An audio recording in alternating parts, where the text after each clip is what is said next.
അത് പറയുമ്പോൾ തന്നെ ഞാൻ വേറെ കാര്യം പറയാം. അതെനക്ക് അന്ന് ഇൻ്റർവ്യൂസിൽ ഞാനും ധ്യാൻ ചേട്ടനും ഇരുന്ന് അങ്ങോട്ടും ഇങ്ങോട്ടും തക്കടിക്കുമ്പം ഞങ്ങൾ ഇതെനക്ക് ലൊക്കേഷനിലും അതിൻ്റെ അപ്പുറമായിരുന്നു. അപ്പോൾ അതാണ് അന്ന് ആ ഇൻ്റർവ്യൂവിൽ കണ്ടത്. പക്ഷേ ഈ കാണുന്ന ആൾക്കാർ നോക്കുമ്പം പുതുതായിട്ട് വന്നൊരു പയ്യൻ ഒരു സീനിയർ ആക്ടറിനെ ഇട്ട് അങ്ങോട്ട് കളിയാക്കുക, എന്താ പറയുന്ന ബഹുമാനമില്ല, ഇതൊക്കെയാണ് അന്ന് വന്ന കമൻറ്റുകൾ. അപ്പോൾ അതിനുശേഷം ഞാൻ സാഗറിൻ്റെ ഇടമതിയായിട്ടുള്ള സീനിയർ ആക്ടറിനെയൊക്കെ ഇടയ്ക്ക് ഇൻ്റർവ്യൂവിലൊക്കെ വരുമ്പോൾ ഞാൻ ഭയങ്കര അച്ചടക്കത്തോടെ ഒതുക്കത്തോടെയാണ് ഇരിക്കുന്നത് അല്ലേ. പക്ഷേ വേറെ കാര്യം പറയുകയാണെങ്കിൽ സെറ്റിൽ ഈ പറഞ്ഞ പോലെ ഈ 3 കോംബോ വരുമ്പോഴത്തേക്ക് ഭയങ്കര സിങ്കായാൽ മാത്രമേ അത് കോമഡീസ് വർക്ക് ആവത്തുള്ളൂ. അപ്പോൾ ഈ ക്യാരവണിൽ ഇരിക്കുമ്പോഴാണെങ്കിലും ഞങ്ങൾ 3 പേരും എപ്പോഴും ഒരുമിച്ച് തന്നെയാണ് ഇരിക്കാറ്. ഈ പറഞ്ഞ പോലെ ജൂനിയർ എന്തോ സീനിയർ എന്തോ എന്നുള്ള ഇതൊന്നും കാണിക്കാതെ നമ്മുടെ അടുത്ത് ഭയങ്കര കമ്പനിയായിട്ട്. എനിക്ക് ഫസ്റ്റ് ദിവസം തൊട്ട് തന്നെ സെറ്റിൽ മറ്റേ സീനിയർ ജൂനിയർ ആ ഒരു പരിപാടിയെ കിട്ടിയിട്ടില്ല. അതുപോലെ തന്നെ എനിക്ക് വേറെ നന്ദി പറയുന്നത്, നിങ്ങൾക്ക് അറിഞ്ഞുകൂടാ, വാഹിദ് ഷിജേട്ടൻ എന്ന് പറഞ്ഞ 2 ആൾക്കാരുണ്ട്. സാഗറിൻ്റെയും വാഹിദിൻ്റെയും പേഴ്സണൽ മേക്കപ്പ് മാനാണ്. അപ്പം എനിക്ക് ഈ പറഞ്ഞ പോലെ പേഴ്സണൽ മേക്കപ്പ് മാനോ പരിപാടിയൊന്നും ഇല്ല. അപ്പം ഇവരുടെ പരിപാടി എല്ലാം കഴിഞ്ഞതിന് ശേഷം എനിക്ക് വന്ന് മേക്കപ്പ് ചെയ്ത് തരിക, എൻ്റെ കാര്യങ്ങൾ നോക്കുക. അപ്പം എല്ലാം കൊണ്ടും സെറ്റിൽ ഭയങ്കര എൻജോയ് ചെയ്ത് പരിപാടി ചെയ്തിട്ട് പോയ സെറ്റാണ്. അത് എന്തായാലും നിങ്ങൾക്ക് സിനിമയിലും കാണാൻ പറ്റും. സാഗരേട്ടാ, ഇപ്പോൾ സീനിയോറിറ്റി കൊടുത്ത് ഗണപതി ചേട്ടനായാലും സാഗരേട്ടനായാലും സീനിയോറിറ്റി കൊടുത്ത് വെച്ചെങ്കിലും നല്ല പണി കേട്ടോ. എനിക്ക് അതല്ല എന്നെ സേവ് ചെയ്തപ്പോ നമുക്ക് വെച്ചിട്ടുള്ള റിട്ടേൺ ഓക്കെ പറ. അതല്ല, ലാസ്റ്റ് പ്രൊമോഷന് പ്രകമനത്തിന് വേണ്ടി പ്രൊമോഷന് വേണ്ടി കുഡോസ് ചെയ്ത റീലിലായാലും 2 പേരെയും ചെറുതായിട്ടൊന്ന് സീനിയോറിറ്റി. അതെ അതെ അതെ ഒന്ന് അല്ല, അപ്പൊ അങ്ങനെയാണെന്നുണ്ടെങ്കിൽ ഇവരിപ്പോ അമീൻ ബ്രോ വന്നു കഴിഞ്ഞപ്പോൾ നമുക്ക് ഓൾറെഡി അറിയാം തഗ് ഉണ്ടാകും അല്ലെങ്കിൽ എന്തെങ്കിലുമൊക്കെ ഫണ്ടായി. അപ്പോൾ നിങ്ങൾ സീനിയേഴ്സ് എടുത്ത പ്രിക്കോഷൻ എന്തായിരുന്നു ഈ തഗ് പ്രതിരോധിക്കാൻ? ഗണു, നീ ഉത്തരം പറയുന്നോ ഞാൻ ഉത്തരം പറയുന്നോ?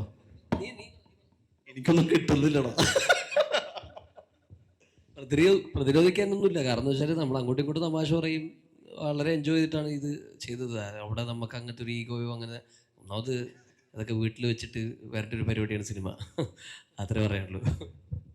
അത് ഇവൻ അമീനുള്ള കാരണം കറക്റ്റ് അടിപൊളിയായിരുന്നു. കാരണം ഇവർ ആഴ്ചയിൽ ജനങ്ങളുടെ പൾസ് നോക്കി വീഡിയോ ചെയ്യുന്നതാണ്.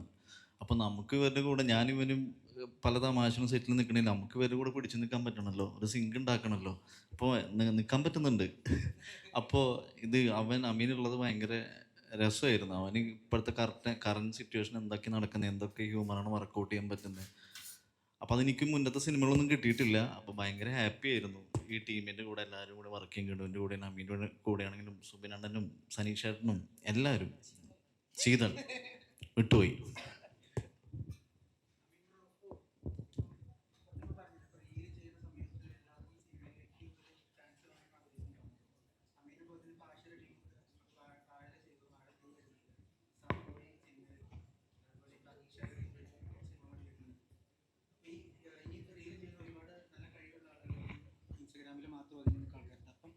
അവരോടൊക്കെ ഇനി സിനിമയിലേക്ക് എൻട്രിക്ക് വേണ്ടി ഒരു അഡ്വൈസ് കൊടുക്കാൻ പറഞ്ഞാൽ എന്താണ്? അല്ല, ഈ പറഞ്ഞ പോലെ ചെയ്തുകൊണ്ടിരിക്കുക. ഞാനും ഇപ്പോൾ തുടങ്ങിയിട്ടൊരു 3 കൊല്ലമായി. ഇപ്പോൾ കൺസിസ്റ്റൻ്റായിട്ട് വീഡിയോസ് ഇടുക. ഈ പറഞ്ഞ പോലെ പണ്ട് ഞാനും ഓഡീഷൻ പരിപാടിയൊക്കെ പോയിട്ടുണ്ട്. പക്ഷേ ഇതായിരിക്കും സിനിമയിലേക്ക് എത്താനുള്ളൊരു പെട്ടെന്നുള്ളൊരു മീഡിയം ഇത് തന്നെ ആയിരിക്കും. കാരണം എല്ലാവരും ഈ സിനിമയിലുള്ള ഇൻഡസ്ട്രിയിലുള്ള മിക്കവരും റീലുകൾ കാണുന്നുണ്ട്. അപ്പോൾ നല്ല നല്ല കണ്ടൻറ്റ് വീഡിയോസ് ഇടുക. അപ്പോൾ കണ്ടൻറ്റ് വീഡിയോസ് ഇടുകയാണെങ്കിൽ എന്തായാലും അവരിലേക്ക് എത്തും. അങ്ങനെ തന്നെയാണ് ഞാനും എൻ്റെ കൂടെയുള്ളവരായാലും പറഞ്ഞ ഹാഷറായാലും സുബിനായാലും എല്ലാവരും സിനിമയിലേക്ക് എത്തണം. പണ്ട് മിമിക്രി എങ്കിൽ നാടകമൊക്കെ ആണെങ്കിൽ ഇപ്പം ഇതാണ് സിനിമയിലേക്ക് എത്താനുള്ളൊരു എളുപ്പ മാർഗം. നല്ല പരിപാടികൾ ഇട്ടാൽ എന്തായാലും വിളിക്കും.